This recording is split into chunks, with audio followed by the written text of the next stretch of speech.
Hi, Legal Advice is here, welcoming you to an update here on the Shanquella Robinson story. If you don't know who she is, we're going to give you a little bit of background and set you up for the future of this case. Shanquella Robinson. You may have heard about this in October down in Mexico with a group of friends. She dies. It's a mystery. Well, going off this Time article, we can see that Mexican prosecutors have filed charges against a suspect in the death of Shanquella Robinson, a 25-year-old American woman who died on October 29th while on vacation with 6 of her friends in Cabo San Lucas, Mexico. The Mexican authorities have not publicly named the American woman they're seeking to extradite, but they have confirmed it is one of her friends. The FBI is also involved in the ongoing investigation. Well, hey, with friends like these, who needs enemies, apparently? So she goes off to Mexico with her friends, and she ends up dead. Well, what do we know about this? Well, first of all, we've got this. I feel so good. That's a good feeling. That's what we've been waiting for someone to be finally held accountable and arrested. Salamander Robinson. Robinson's mother told ABC News when she found out an arrest warrant had been issued, "I just can't wait for justice to be served." So until this arrest happened, the parents, your mother, didn't even know what happened. Well, what do they think happened? First of all, there's a video, and I know some of you have asked whether I'm playing the video. I'm not playing the video. If you search for it online, you can easily find it, but that apparently is also the easiest way of getting demonetized. Every video I've seen of this on YouTube has been demonetized. But there is a video out there, and it's a viral video. It went viral. A viral video of a woman who appears to be Robinson being beaten helped Robinson's case garner national attention. To say that she was beaten in that video is a bit of an understatement. She is knocked senseless. She is pummeled by a large friend. I mean, just knocked around the hotel room. Just got her ass beat. Why you would videotape something like that is literally beyond me, especially if it has this outcome. Robinson's friend initially told Salamandra that she had died of alcohol poisoning. Yeah, so the daughter just turns up dead. We'll explain it here a little bit later, but basically she goes to the hospital dead. This is alcohol poisoning, Ma. Well, that may have been a lie. So they told her what it was. First off, they told her it was alcohol poisoning. ABC News reported, but an autopsy listed Robinson's cause of death as serious spinal cord injury and dislocated neck. That's how bad this alleged beating was. The authorities found Robinson dead in the living room of her vacation rental in San Jose del Cabo on October 29th, according to an autopsy report, but initial local police reports offered different timelines of what happened that day. If you're going to go to the police, make sure all your stories match. A guest allegedly alerted medical staff at the resort where Robinson was staying that the victim had drunk a lot of alcohol. Well, you're in Cabo. That's what you're going to do. You're going to start drinking. And around 2 p.m., that's when they were alerted. By 2 p.m., if I was in Cabo, by about 2 p.m., that's when the authorities would be alerted that I have been drinking a lot of alcohol as well. So nothing out of the ordinary so far, according to a local police report obtained by ABC News. A doctor advised that Robinson be transferred to a hospital due to dehydration. Now, see, this is where things start to go a little bit awry. Take her to the hospital due to dehydration, but none of her friends did so. She later died of cardiac arrest, the police report says. The doctor says take her to the hospital. Well, they don't. They've just filmed her being beaten senseless in the room. Now they don't take her to the hospital like the doctor said. The official autopsy report, however, says that the medical officials came to see her before 3 p.m. So, after which she was rapidly declared dead. You just look at them, dead. From sustaining an injury to her spinal cord and neck. Mexican prosecutors have labeled her death as a direct attack, not an accident. So she didn't fall down. She didn't slip and fall in the tub. She didn't bang her head on something. She didn't sustain an injury at the pool. She got her ass whipped is sort of where they're going with this. This was a direct attack, not an accident. Yeah, we need you to go away. Video, thank you. Video, go away. All right. The day of her passing, Robinson's friends initially told her parents that their daughter had died from alcohol poisoning. Robinson's mother, Salamandra, later told Good Morning America that the day before the autopsy report was released, Robinson's friends went over to her house and each told her a different description of what happened in Mexico. She said she did not believe their stories. Yeah, when all your friends come back and they tell you that, this is what happened, then someone else says, no, this is what happened. Someone else says, this is what happened. When you get these different versions about what happened to your little girl in a hotel room, that's a signal that something is not right. So she didn't believe any of this.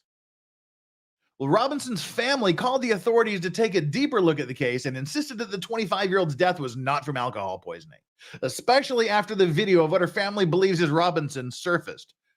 Again, it hasn't been authenticated that it was her, but everyone seems to know it's her. It's not clear when the video was taken, but Robinson can be seen being beaten as a male voice in the background says, "Can you at least fight back?"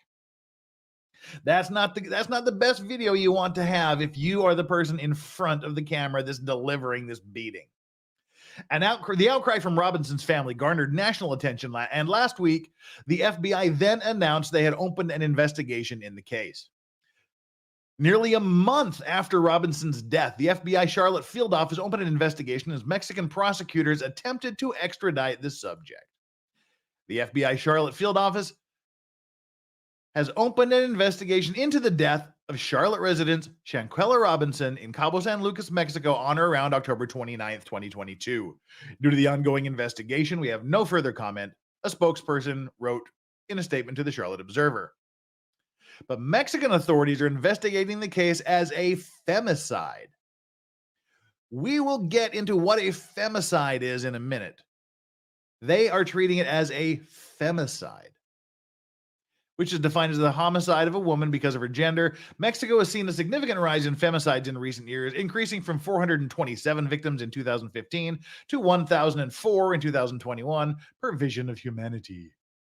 We'll be checking out Vision of Humanity here in just a second. There is already an arrest warrant issued for the crime of femicide. Daniel de la Rosa, the Attorney General for Baja California Sur, told local media outlets last week. One of the Robinson's friends is accused of the murder, though investigators have not identified whom. We are already carrying out the relevant procedures, both the Interpol file and the extradition request, de la Rosa added. Oof, that's where this is going. Again, there's a video out there. If you want to search it, if you want to watch it, go ahead and do it. I can't show it here. Video would be nuked in a heartbeat. But it's interesting that she's gone to this place. She's gone on vacation with her friends. Her friends say, oh, she was drinking. She drank too much, and she apparently died of alcohol poisoning. But there's a video of what is most likely her getting her ass beat. The autopsy says, essentially, you broke her neck and damaged her spine, apparently in this beating. Now, again, everybody in this story is innocent until proven guilty. We don't even know who the suspect is at this point, but someone did it. It was one of her friends. And we'll have to keep seeing how this plays out. Are they going to Mexico for, the last place I'd probably want to be charged and tried for murder, well, not the last place, but one of the bottom few would be Mexico. Are they going to get prosecuted in the States? We'll have to see how this plays out. But it is also an interesting thing, as was mentioned in the article, that it is being treated as a crime of femicide. So what is femicide? This is rather interesting. So it kind of makes you wonder what the argument was about. Femicide is defined as the criminal deprivation of life of a female victim for reasons based on gender, not just I'm going to kill you because you were there or you fight. Specifically, murder because she's a female.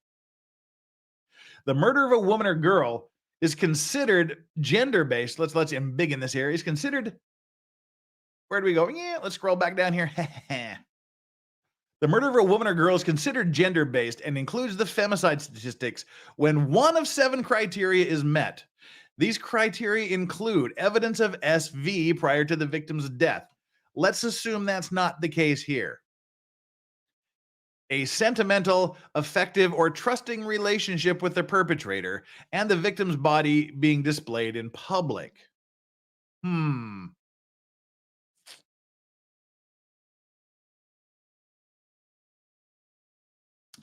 Clearly, there's some sort of trusting relationship with the perpetrator. Could it have had something to do with the guy? Or was the guy somehow involved? The guy that was saying, "Can you at least fight back?" Was it a squabble over a dude? What? But if it was a squabble over the dude, what's dude doing filming it? So it seems like whoever was filming it was on the aggressive friend's side. But there's something about this that makes it a femicide. Femicide was first included in the Mexican Penal Code in 2012 and incorporated into official crime statistics as a distinct category in the same year. As a relatively new crime, categories that require added levels of investigation and analysis to identify, femicides have not been uniformly classified as such by different law enforcement institutions since the category's introduction. So it's hard to get these statistics.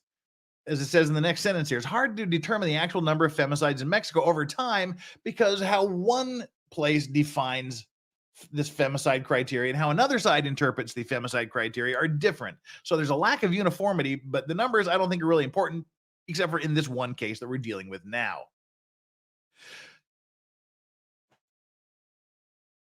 It says Mexico became an international reference point for gender-based violence in the 1990s, and then it's gone on to progress to where they've codified this crime of femicide. And this is where the story stands now. Shanquella's dead. Mexico is talking extradition of somebody. There's somebody on video that's seen apparently beating her, and she later apparently dies from that. And the FBI is also looking into it. They've opened a case. We're going to have to wait and see where this turns out. And again, this is whoever ends up being charged with this, if anybody, is presumed innocent until they're proven guilty beyond a reasonable doubt.